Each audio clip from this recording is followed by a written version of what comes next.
श्रीमात्रे नमः। श्रीदुर्गायै नमः। अयि मयि दीनदयालुतया कृपयैव त्वया भवितव्यमुमे। अयि जगतो जननि कृपयासि यथासि तथानुमितासि रते। यदुचितमत्र भवत्युररीकुरुतादुरुतापम पाकुरुते। जय जय हे महिषासुरमर्दिनि रम्यकपर्दिनि शैलसुते. இது மகிஷாசுரமர்தினி ஸ்தோத்திரத்தில் 20வது பாட்டு, 20th வேர்ஸ். இதுதான் கடைசி பாட்டு இந்த ஸ்தோத்திரத்தில்.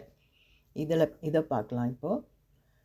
அயி மயி தீனதயாலுத்தயா கிருபையைவ த்வயா பவித்தவ்யமுமே. அது முதல் லைன். இதில் அயி மயி இந்த வேர்ட்ஸ் தெரியும் இல்லையா? அயி அம்மா, மயி தாயே, ரெண்டுமே மதர் அப்படின்ற மீனிங் தான். அயி மயி அப்படின்னு கூப்பிடுற மாதிரி, அம்மா தாயே. தீனதயாலு, தீனதயாலு அப்படின்னா தீனருங்களுக்கு தயை காட்டுபவள். தீனர்கள், தீனர்கள்னா கஷ்டத்தில் இருக்கிறவங்க, கிரீஃப் ஸ்ட்ரிக்கன், சாரோஃபுல், ஏதோ கஷ்டத்தில் இருக்கிறாங்க. அது என்ன, பண கஷ்டமோ இல்லை ஏதாவது ஹெல்த் ப்ராப்ளமோ எதுவாவது இருக்கலாம். அந்த மாதிரி கஷ்டத்தில் இருக்கிறவங்க, அப்படி இருக்கிறவங்களுக்கெல்லாம் நீ தயை கிருபை காட்டுவ இல்லையா? மர்சி, அந்த மாதிரி தீன தயாலுவாக இருக்கிறேன்னா அந்த மாதிரி சாரோ ஸ்ட்ரிக்கன் பீப்புளுக்கு மர்சி காட்டுறவளாக இருக்கிற தீன தயாலு. அப்படி இருக்கிற அம்மாவே, தீன தயாலு தயா, தீனர்களுக்கு கஷ்டத்தில் இருக்கிறவங்களுக்கு கருணை காட்டுபவளே அப்படின்னு அந்த வேர்டு. தீனதயாலு தயா அப்படி காட்டுபவளே. கிருபையைவ, எப்படி காட்டுவது? கிருபையைவ த்வயா, அதாவது உன்னுடைய ஒரு பார்வையாலேயே காட்டுவேன். கஷ்டத்தில் இருக்கிறாங்கன்னா அவங்க பக்கம் திரும்பினா போதும், அந்த பக்கம் திரும்பி உன் பார்வை, just a glance, one single glance is enough. அப்படி எங்கள் பக்கம் நீ ஒரு பார்வை திருப்பி பாரு, எங்களை ஒரே ஒரு பார்வை பாரு போதும், அதுவே எங்களுக்கு நீ கருணை காட்டுறது தான் அர்த்தம். அந்த மாதிரி ஒரு பார்வையாலேயே கிருபை செய்பவளே. கிருபையைவ த்வயா, அந்த மாதிரி உன்னுடைய ஒரு சின்ன கிளான்ஸாலேயே கிருபை கொட்டுபவளே. அதில் எப்படி பவித்தவ்யமுமே, அந்த வேர்டு கூட பவித்தவ்யமுமேனா ஷவர் பண்ணுவேன், கொட்டுவேன் கருணையை. பவித்தவ்யம், பவித்தவ்யம்னா you shower mercy on all of us. எப்படி கஷ்டத்தில் இருக்கிறோன்னு தெரிஞ்சு, கஷ்டத்தில் இருக்கிறவங்க உன்னை வந்து உன்னை நினச்சா, உன்னை ஒரு தரமாவது உன்னை மனசால் நினச்சி உன்னை வணங்கினா, நீ திரும்பி பார்த்து ஒரு பார்வை பார்த்தா போதும், அந்த ஒரு பார்வையால் you shower mercy on all of us. பவித்தவ்யம், அப்படியே கொட்டுவேன், மழை பொழிகிற மாதிரி கருணை மழை கொட்டுவேன். அந்த ஒரே ஒரு பார்வையால் கருணை மழையை கொட்டுபவளே. அதுதான் இந்த லைனுக்கு அர்த்தம். அயி மயி அம்மா தாயே தீனதயாலு, நீ அப்படி தீனருங்களுக்கு தயை காட்டுபவளாச்சே, அந்த மாதிரி தீன தயாலு தயா அப்படிப்பட்டவளாச்சே நீ வந்து உன்னை வணங்கினா போதும், உன்னை நினச்சா போதும், ஒரு செகண்டு ஒரு தரம் உன் பேரை சொன்னால் போதும், நீ வந்து உன் பார்வையாலே ஜஸ்ட் ஒரு கிளான்ஸ் அப்படி திரும்பி பார்த்தினா அதில் எங்களுக்கு மேலே மழை கொட்டும், உன்னுடைய கருணை மழை கொட்டும். அந்த மாதிரி கொட்டக்கூடியவளே பவித்தவ்யம். பவித்தவ்யம்னா மழையாக பொழிபவளே, கருணை மழையை கொட்டுபவளே. அதுக்கப்புறம் கடைசியில் இங்கே பவித்தவ்யம் முமேன்னு இருக்குது. பவித்தவ்யமுமே அப்படின்னா அந்த லாஸ்ட்டில் அது என்னதுன்னா உமா, உமே, அம்மானுடைய பேரையும் இங்கே சொல்லியிருக்காங்க. உமே, உமையே அப்படின்னு உமான்ற பேர் இருக்குது இல்லையா பார்வதி தேவிக்கு, அதையும் சொல்லி அயி மயி உமே 3 மாதிரியாக அட்ரஸ் பண்ணியிருக்காங்க இந்த லைனில். அம்மா தாயே உமையே. உமே, அந்த கடைசியில் வர்ற உமே தான் அவங்க பேருங்க. ஐ மயி உமே, அம்மா தாயே உமே உமையே அப்படின்னு சொல்லி அட்ரஸ் பண்ணி இதெல்லாம் சொல்லியிருக்காரு இந்த லைனில். நீ தீன தயாளுனி, அந்த மாதிரி தீனருங்களுக்கு, கஷ்டத்தில் இருக்கிறவங்களுக்கு நீ கருணை காட்டுறவளாச்சே. அப்படிப்பட்ட ஒரு பார்வை திரும்பி அங்கே மேலே பார்த்த அந்த ஒரு பார்வையாலேயே கருணை மழை கொட்டுபவளாச்சே உமையே. அது அந்த லைன். அப்புறம் செகண்ட் லைனில் ஐ ஜகதி ஜனனி கிருபயாசி யதாசி ததானுமிதாசிரதே. அது செகண்ட் லைன்.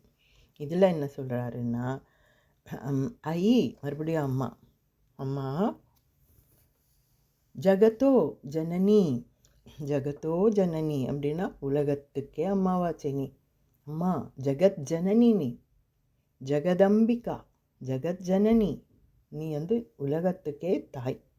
உலகத்துக்கே அம்மானா என்ன அர்த்தம்? Mother of all souls.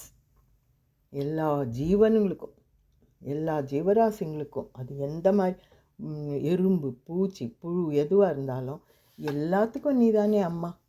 அந்த மாதிரி ஜெகத் ஜனனி, ஜெகதம்பா, அப்படி அந்த அர்த்தம் தான் அந்த ஜெகத்தோ ஜனனி. அம்மா ஜெகத் ஜனனி, கிருபையாசி, கருணை காட்டு, ஷோ மர்சி ஆன் அஸ் அப்படின்னு அந்த வேர்டு. கிருபை காட்டுமா எங்கள் மேலே, நாங்கள் எல்லாம் உன் பசங்க தானே, எல்லாருக்கும் நீ தாய் தானே, கிருபை காட்டு. கிருபையாசி, கருணை காட்டு. யதாசி, யதாசி யதாசி ததா நுமிதாசிரதே. இதெல்லாம் இந்த வேர்ட்ஸ் எல்லாம் டுகெதர் பார்த்தா யதாசி எப்படின்னா நீ கருணை காட்டணும் எங்கள் மேலே. கிருபையாசினா கருணை காட்டு அப்படின்னு கேட்டுட்டு, யதாசி எப்படி, எப்போ, யதாசின்ற வேர்டுக்கு வெனவர், வேரெவர், ஹவெவர் இதெல்லாம் மீனிங். எங்கே, எப்போ, யாருக்கு, அதுதான் அர்த்தம் அந்த வேர்டுக்கு யதாசி. எப்போ, யாருக்கு, எங்கே, எப்படி வேணுமோ, எப்படி ஒரு ஹெல்ப் வேணுமோ அது அந்த யதாசிக்கு அர்த்தம். ததாசி, ததாசினா அப்படி, யாருக்கு எப்படி கருணை வேணுமோ, எப்படி சப்போர்ட் வேணுமோ, எப்படி உன்கிட்டேருந்து ஹெல்ப் வேணுமோ அப்படி ததாசி. அந்த மாதிரியே அதே மாதிரி ததானு மிதாசிரதே. யதா ததா அப்படின்னா எப்படியோ எப்படி அப்படி, ஹவெவர் லைக் தட் அப்படின்ற அர்த்தம். ஸோ யதாசி வெனெவர், வேரெவர், ஹவெவர், எப்படி required, it is required by your பக்தா, பை யுவர் டிவோட்டி, எப்படி அவங்களுக்கு தேவையோ அப்படி, அந்த மாதிரி ததானுன்னா அதே மாதிரி, ததா அதே அவங்க கேட்குற மாதிரி, அவங்க எந்த கஷ்டத்துக்கு இருக்கிறாங்களோ அதுக்கு ஏற்ற மாதிரி, மிதாசிரதே அப்பெல்லாம் அவங்க கேட்குறப்பெல்லாம், அவங்க கஷ்டத்தில் இருக்கும்போதெல்லாம் நீ வந்து மிதாசிரதே அவங்களுக்கு கருணை காட்டி ஹெல்ப் பண்ணணும். எப்படி அதுலேயும் மிதாசிரத்தேன்னா நீ என்ன வேணால் பண்ணு, நேரில் காட்சி கொடுத்து ஹெல்ப் பண்ணு, இல்லையா ஒரு அவங்க கனவுல வந்து ஹெல்ப் பண்ணு, இல்லையா த்ரூ சம்வன், யார் மூலமாவது ஹெல்ப் பண்ணு அப்படின்னு இங்கே எல்லாருக்காகவும் கேட்குறாரு சங்கரர். இந்த மாதிரி நீ வந்து கருணை காட்டுறவளாச்சே, உனக்கு நீ அப்படி ஒரு கருணாமயியாச்சே, தீன தயாளுவாச்சே, அதனால் இங்கே உலகத்தில் எல்லாமே உன்னுடைய கருணைக்கு ஏங்கின்னு இருக்கிறோம். அது அப்படி இருக்கிறதுனால யார் உன்னை எங்கே இருந்து எப்போ எதுக்கு என்ன கேட்குறாங்களோ அதுக்கு அந்த மாதிரி எந்த கஷ்டத்துலையோ இருப்பாங்க யாராவது, அதுக்கு எப்படி நீ ஹெல்ப் பண்ணணுமோ அதை எந்த விதமாவது பண்ணு. நீ நேர்லேயே வந்து பண்ணு, இல்லையா அவங்களுக்கு வழி காட்டு, ஏதாவது ஒரு விதத்தில் ட்ரீமில் கனவுல வந்து கூட வழி காட்டுவாங்க சில சமயம், அப்படி பண்ணு, இல்லைன்னா யார் த்ரூவாவது பண்ணு அப்படின்னெல்லாம் சொல்கிறாரு. இங்கே எல்லாருக்காகவும் கேட்குறாரு. அந்த மாதிரி தானே இப்போ அம்மா நம்ம நம்பி அவங்கள கஷ்டத்தில் இருக்கும்போது அம்மா அப்படின்னு நம்பி அவங்கள வணங்கினா, மனசால் அவன் மனசில் அவங்கள தியானம் பண்ணி கூப்பிட்டா கேட்டா இந்த மாதிரி கஷ்டத்தில் இருக்கிறேன் அப்படின்றது அவங்களுக்கு தெரியும். நம்ம கஷ்டத்தில் இருக்கிறது தெரியும். அதை ஒரு தடவை நம்ம அதை தெரிவித்து நம்ம கேட்டால் ஏதோ ஒரு வழி காட்டுவாங்க. அது பல பேர் நீங்கள் யார் வேணால் எக்ஸ்பீரியன்ஸ் கூட பண்ணியிருப்போம். அதாவது அவங்க எவ்ரி டைம் நேரில் வந்து அம்மா அப்படியே நிற்கணும்னு அவசியம் இல்லை. சட்டுன்னு யாரோ ஒருத்தர் வந்து ஏதோ ஒன்று நம்ம நினைக்கிறப்ப ஐயோ இப்படி கஷ்டமாக எங்கேயோ தனியாக மாட்டின்னு இருக்கோம், வழி தெரியல, யாராவது வந்து வழி சொல்லுவாங்க. அப்படி ஒருத்தர் வந்தாங்கன்னா அதுதான் அம்மா.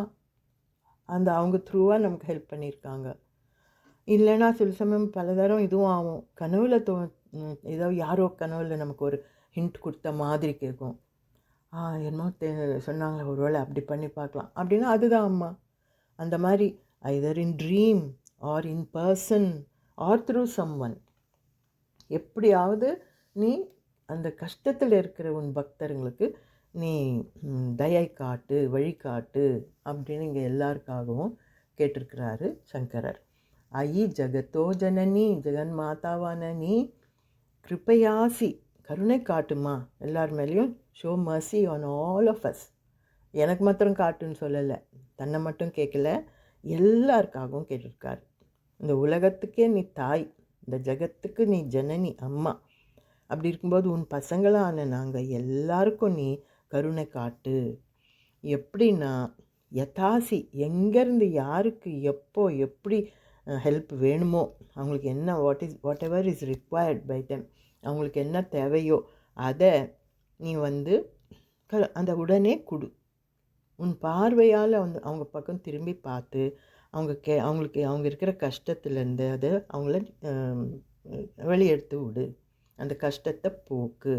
அந்த மாதிரி அது காட்டுறதுக்கு நீ எப்படி வேணால் யார் த்ரூவாவது ஹெல்ப் பண்ணு, இல்லை நீ நேரில் வந்து பண்ணு, இல்லையா ட்ரீமில் பண்ணு, எனி மெத்தட் உன் இஷ்டம் அப்படின்ற மாதிரியாக இந்த லைனில் சொல்லியிருக்காரு, செகண்ட் லைனில். அதுக்கப்புறம் யதுச்சித்தமத்ர பவத்யுரரி குருதாதுருதாபமபா குருதே. அது தேர்ட் லைன். யதுச்சித்தமத்ர இங்கே என்ன சொல்கிறாருன்னா, அம்மா நீ இப்படி காட்டுன்னு கேட்டார் இல்லையா, கருணை காட்டுன்னு சொல்லியாச்சு. இப்போ இங்கே அதுக்காக நான் வந்து எனக்கு எப்போவுமே என்னை இப்படி பண்ணு, நான் ஒரு பெரிய பணக்காரனாக இன்னும் எனக்கு நிறைய பணம் கொடுத்து என்னை ராஜாவாக்கிடு, இந்த மாதிரியெல்லாம் கோரிக்கைகள்லாம் நாங்கள் கேட்க மாட்டோம். நாங்கள் அப்படிலாம் கேட்க மாட்டோம். எது சித்தம் மத்திர அப்படின்னா உன் சித்தத்தில் நான் எப்படி இருக்கணும்னு நீ நினைக்கிறியோ அது மாதிரி என்ன பண்ணு போதும். அதாவது பக்தனுக்கு நல்லது தான் செய்வாங்க அம்மா. அவங்க மனசில் ஒரு வேளை இப்போ நம்ம யாருக்காவது ஏதோ பண்ணணும், ஒரு பெரிய பதவியில் இருக்கணும், நல்லா சம்பாதிக்கணும்னு ஆசை இருக்கலாம். அது இருந்தால் அதுக்கு நான் எலிஜிபிளாக இருந்தால் நீ என்ன அந்த மாதிரி பண்ணிவிடு. So whatever is in your சித்துனா உன் மனசில் நீ உன் ஒப்பீனியனில் நான் என்னவா ஆகணும்னு நினைக்கிறியோ make me eligible for that. அது அந்த மாதிரி நான் என்னவா இருக்கணும்னு நினைக்கிறியோ, நான் எனக்கு எது நல்லதுன்னு நீ நினைக்கிறியோ அதுக்கு என்னை எலிஜிபிள் ஆக்கிடு, அது எனக்கு கிடைக்கிற மாதிரி பண்ணு. ஸோ நம்ம ஆசையை நம்ம வச்சுக்கணும், ஆசை இருக்கலாம், இருந்தாலும் கூட அதுக்கு நான் எலிஜிபிள்னா எனக்கு அது கொடு, அந்த மாதிரி அர்த்தத்தில் தான் இதை கேட்குறது. யது சித்தம் மத்திர உன் சித்தத்தில் எனக்கு என்னென்ன சேரணும், நான் எப்படியெல்லாம் இருக்கணும்னு நினைக்கிறியோ அதுபடி என்னை தூக்கிவிடு. நான் எப்படி இருக்கணும்னு நீ நினைக்கிறியோ அப்படி என்ன பண்ணு. அது அந்த வேர்டுக்கு அர்த்தம். அப்படி கேட்டு அதுக்கப்புறம் பவத்யுரரி இந்த மாதிரி நான் உலகத்தில் வாழும்போது நான் எப்படி இருக்கணும்னு நீ நினைக்கிறியோ அது படி பண்ணுன்னுட்டார் அந்த முதல் வேர்டில். அதுக்கப்புறம் சொல்கிறது பவத்யுரரி குருதாதுருதாபமபா குருதே. இதில் என்னென்னா இங்கே வந்து இது நம்ம கேட்குறது. பவத்யுரரி நான் என்ன கேட்குறேன் என்னன்னா, இந்த சம்சார சாகரத்திலேருந்து என்னை தூக்கிவிடு, இதுதான் நானாக கேட்குறது அப்படின்னு சொல்கிறார். ஸோ நான் இங்கே எப்படி வாழணும் சம்சாரத்தில் அப்படின்றது உன் இஷ்டம். அது நான் what ever I am eligible for அதுபடி நீ என்ன பண்ணிவிடு. அந்த மாதிரி நான் ஒரு லீடராக இருந்து மற்ற ஜனங்களுக்கெல்லாம் ஹெல்ப் பண்ணணும்னு நினைக்கிறேன்னா அப்படி அதுக்கு நான் ஓகே ஐ கேன் டூ தட்டுன்னு நினச்சின்னா அந்த மாதிரி என்ன பண்ணு. யாருக்கோ நல்லா கூட இருக்கிறவங்களுக்கெல்லாம் நல்லா ஹெல்ப் பண்ணி அவங்கள எல்லோரும் வழி நடத்துகிற மாதிரி பண்ண முடியும்னா நான் அப்படி பண்ண முடியும்னா அதை காட்டு. இல்லை நான் ஒரு பெரிய பணக்காரனாக இருக்கணும் அப்படின்னு நினச்சின்னா அதை காட்டு. அதெல்லாம் உன் இஷ்டம். அதாவது நீ எப்படி நினைக்கிறியோ அந்த மாதிரி பண்ணு. அதை விட அந்த மாதிரி. ஆனால் இங்கே பவத்யுரரி அப்படின்னா நான் கேட்குறது என்னை இந்த சம்சாரத்திலிருந்து தூக்கிவிடு. பவத் யுரரி அப்படின்னா இந்த சம்சார சாகரத்திலேருந்து தூக்கிவிடு, அது அந்த வேர்டு. அதுக்கப்புறம் குருதா துருதாப, அதாவது இந்த சம்சாரத்தில் விழுந்திருக்கிறேன் நான். சம்சாரம்னா இந்த பர்த் அண்ட் டெத், மறுபடியும் பிறவின்னு வந்து வரோம் இல்லையா, அதுதான் சம்சாரம். ஸோ அந்த மாதிரி இந்த உலக வாழ்க்கைன்றது இக்னோரன்ஸ், அதாவது அஞ்ஞானம். நமக்கு விஸ்டம் இல்லை. விஸ்டம் இருந்தால் இந்த பிறவி போதோன்னு கேட்க ஆரம்பிப்போம். அது இல்லாததுனால்தான் இந்த உலகமே நமக்கு அட்ராக்டிவாக இருக்குது. திருப்பி பிறந்தா நல்லாயிருக்கும், அடுத்த பிறவியில் வேற எங்கன்னா நல்ல கண்ட்ரியில் நல்ல பணத்தோடு பிறந்தா நல்லாயிருக்கும், வசதியாக பெரிய ராஜா வீட்டு பையனாக பிறந்தா நல்லாயிருக்கும் அப்படின்னெல்லாம் கேட்க தோணும். ஏன்னா இக்னோரன்ஸ், நமக்கு அந்த இக்னோரன்ஸ் இருக்குது. இப்போ அந்த மாதிரி இருக்கிறதுனால நாங்கள் மறுபடியும் பிறந்துக்கின்னு இருக்கிறோம். ஸோ இதிலிருந்து தூக்கிவிடு. அதுதான் இந்த பவத்யுரரி. பவான்னாலே சம்சாரம், இந்த எக்ஸிஸ்டன்ஸ்னு அர்த்தம். இதில் எக்ஸிஸ்ட் ஆகின்னு இருக்கிறோம், இதை நீ கட் பண்ணி தூக்கிவிடு. ஸோ அதாவது இனிமேல் பிறவி இல்லாமல் பண்ணிடு. இங்கே சம்சாரத்தில் விழுந்து நாங்கள் என்ன ஆகிறோன்னா குருதா துருதாபா. நீங்கள் என்ன ஆகின்னு இருக்கிறோம் இங்கேன்னா, இந்த சம்சாரன்றது எங்களை ஸ்காட்ச் பண்ணுது, தகிக்குது. அதாவது தாபம்னாலே கஷ்டத்தில் இருக்கிறோன்னு அர்த்தம், எரியுது உடம்பெல்லாம். அப்படி அந்த மாதிரி இந்த சம்சாரம்ன்றது ஒரு ஃபயர் மாதிரி. இப்போ சம்சார சாகரம்னு கூட சொல்லுவோம். சம்சார சாகரம்னா அப்போது ஓஷன் மாதிரி. அந்த ஓஷனில் மூழ்கி போயின்னு இருக்கிறோம், தத்தளிக்கிறோம், தூக்கிவிடு அப்படியும் சொல்லலாம். இதில் இங்கே என்ன சொல்கிறாருன்னா, இது தாபமாக இருக்குது. இந்த சம்சாரன்றது நெருப்பு போல் இருக்குது, ஸ்காட்ச் பை சம்சாரா. அப்படியே பொசுங்கி போய்கின்னு இருக்கிறேன் இந்த சம்சாரத்தில், அதனால் என்னை தூக்கிவிடு. அந்த அர்த்தத்தில் இங்கே துரு தாபத்தில் இருக்கிறேன், அந்த தாபத்திலேருந்து என்னை தூக்கு அப்படின்றது அந்த வேர்டு. மபா குருதே பவத்யுரரி குருதா துருதாபம மபா குருதே அப்படின்னா இங்கே என்ன எப்படி தூக்குவ? உன் பார்வை ஒன்று போதும்.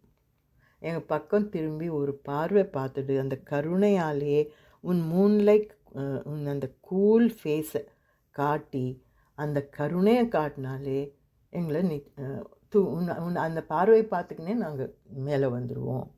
அதாவது கராவலம்பம் அப்படின்னு கூட ஒரு லக்ஷ்மி நரசிம்ம ஸ்தோத்திரம் பாடியிருக்காரு சங்கரர்.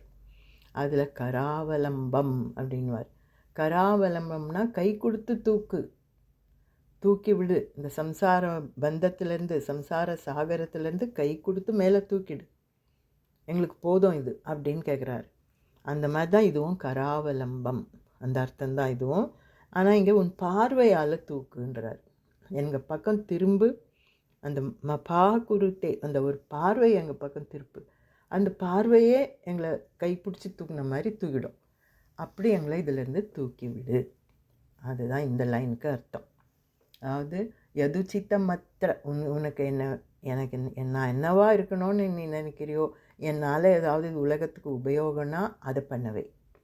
So what ever you think I ஆம் எலிஜிபிள் ஃபார், அது மாதிரி எனக்கு பண்ணு, நீ உன் மனசில் இருக்கிற மாதிரியே என்னை பண்ணு அப்படின்னு சொல்லிட்டாரு உலக வாழ்க்கைக்காக. அது இல்லாத அதுக்கப்புறம் உலகத்துக்கு போதும் அப்படின்ற புத்தியை கொடு, அதனால் எங்களை இந்த சம்சாரத்திலேருந்து தூக்கிவிடு, கை கொடுத்து தூக்கிவிடு. போதும் இந்த சம்சாரம், இது இங்கே தகிச்சு போகிறோம், எரிஞ்சு போகிறோம், அனல் ரொம்ப இந்த ஃபயரில் விழுந்து எரிஞ்சு போகிறது கஷ்டமாக இருக்குது, போதும், இனிமேல் பிறவி வேண்டாம் அப்படின்ற அர்த்தம். அதுக்கு உன் பார்வையே போதும். பார்வை எங்கள் பக்கம் திருப்புனா அந்த பார்வையே எங்களை கை கொடுத்து தூக்குன மாதிரி சம்சாரத்திலேருந்து தூக்கி போட்டுடும். ஸோ எங்களுக்கு அடுத்த பிறவி இல்லாத மோக்ஷம்னு அர்த்தம். முக்தி கொடு, அதுதான் அர்த்தம். ஸோ ஃபைனலாக கேட்குறது முக்தி கொடு அப்படின்னு கேட்டிருக்காரு இந்த லைனில். இதை பார்த்தோம். அதுக்கப்புறம் இந்த கடைசி லைன், ஜெய ஜெய ஹே மகிஷாசுர மர்தினி, உனக்கு ஜெயமுண்டாகட்டும், மகிஷாசுரனை கொன்றவளே, அழித்தவளே, ரம்யக்க பர்தினி, அழகான கூந்தலை கொண்டவளே, சைலசுதே, மலை மகளே. அது எவ்ரி ஸ்டான்ஸால் வர்ற ரிஃப்ரெயின் லைன். ஸோ இது இந்த பாட்டில் இதான் சொல்லியிருக்காரு. அதாவது என்னென்னா, ஆரம்பத்துலேருந்து எப்படி ஒரு கண்டினியூஷன் எப்படி வருது பாருங்கள். முதல்ல அம்மா ரௌத்ரத்தில் இருக்கிறாங்க. அந்த அசுரன்களெல்லாம் ஃபைட் பண்ணி துர்கா தேவினாலே ஒரு ரௌத்ரம் அப்படி இருக்கிறாங்க. அதுலேயும் இந்த பாட்டு பாடினது சூன் ஆஃப்டர் மகிஷாசுர வதம். அந்த மகிஷாசுரனை கொண்டுட்டு கோபத்தில் இருக்கிறாங்க. அந்த கோபத்தில் இருக்கும்போது ஆரம்பத்துலலாம் முதல் வேர்சஸ்லலாம் அம்மாவை கூல் டவுன் பண்ணுறதுக்காக அவங்க பண்ணதெல்லாம் சொல்லி, அம்மா நீ இப்படிப்பட்டவளாச்சே, நீ மலைமகளாச்சே, நீ எல்லாம் ஆர்ட் ஃபார்ம்ஸ்க்கெல்லாம் நீ தலைவியாச்சே, நீ ஐஸ்வர்யம் கொடுப்பவளாச்சே, இப்படியெல்லாம் பெருமைங்களை சொல்லி, அப்புறம் ஒரு வார்லேயும் அவங்க பண்ண அந்த கிரேட்னஸ், எவ்வளோ சாமர்த்தியமாக ஒவ்வொரு அசுரனையும் நீ அழித்த, நல்லது பண்ணியிருக்க, கெட்டதை விக்கெட் அண்டு அந்த ஈவிலை அழிச்சிட்டு நல்லதை நிறுத்தியிருக்க, இதெல்லாம் நீ பண்ண நல்லதுன்னு சொல்லி அம்மானுடைய பெருமைங்களை பாடி, அப்படி பாடி அதெல்லாம் சொல்லியே அவங்க கோபத்தை தனிய வச்சு, அதுக்கப்புறம் கடைசி 4-5 பாட்டிலெல்லாம் உன் காலை பிடிச்சிக்கிறேன், நீ தான் எங்களுக்கு என் சரணம் அப்படின்ற மாதிரி சரண்டர் ஆகி இப்போ ஃபைனலாக முக்தி கொடு, மோட்சம் கொடு, உலகத்தில் இருக்கும்போது நான் எப்படி இருக்கணுமோ அப்படி உன்னிஷ்டப்படி என்னை வாழவை, அதுக்கப்புறம் எனக்கு முக்தி கொடு அப்படின்னு நம்ம எல்லாருக்காகவுமே கேட்குறாரு. எங்கள் எல்லாரையும் நீ உன் கண் பார்வையால் எங்களுக்கு கருணை காட்டி மோட்சமும் கொடு அப்படின்னு கேட்டிருக்காரு. ஸோ அதை பார்த்துட்டோம். கடைசி பாட்டும் முடிஞ்சது. இதோட மகிஷாசுர மர்தினி ஸ்தோத்திரம் முடித்தாச்சு. ஸோ இன்னும் ஒரு ஆடியோவில் ஃபைனலாக கன்க்ளூடிங் பார்ட் கொஞ்சம் பார்த்துட்டு அதுக்கப்புறம் எல்லாத்தையும் மொத்தமாக முடிச்சுக்கலாம். ஸோ இன்றைக்கி இதோட முடிக்கிறேன். ஸ்ரீ துர்காயை நமஹ.